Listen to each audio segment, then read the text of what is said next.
Qyteti i Durrësit ka qelur zyrtarisht sezonin turistik të këtij viti, ndonse prania e turistëve në qytet ka kohë që është e pranishme në hotelëritë dhe rrugët e qytetit historik bregdetar. Durrësi edhe këtë vit synon të jetë kryeqyteti i turizmit në vend, i pozicionuar buzët Adriatikut, me një trashëgimi të pasur kulturor dhe kapacitete të shumta akomoduese, afërsia me portin e Rinës dhe Tiranën bëjnë Durrësin një zgjedhje të parë për turistët e huaj, të cilët që prej këtu zbulojnë dhe destinacione të tjera turistike shqiptare. Po ashtu dhe terminali tragete dhe akostimi i kroqierave të shumta në port ndikojnë fuqishëm në rritjen e nivelit turistik. Lidhur me çeljen e sezonit turistik, përfaqësuesja e Drejtorisë së Turizmit në Bashki, Filloreta Kërtusha, tha: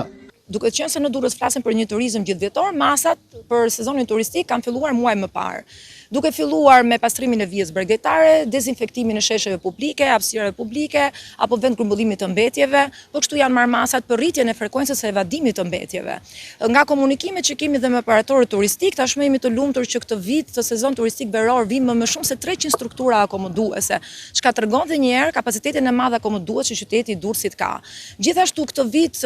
jemi shumë të lumtur që vinë me 2 muze të rihapur, të rijetëzuar, Muzeu Arkeologjik dhe Muzeu Etnografik. Kemi komunikime të shumta me operatorë turistik, të cilët na kërkojnë paketa të integruara dhe interesi pikërisht për këto 2 muze, të cilat janë një vlerë e shtuar, por dhe me vlera të rralla historike për qytetin tonë, dhe ndryshe nga vitet e mëparshme,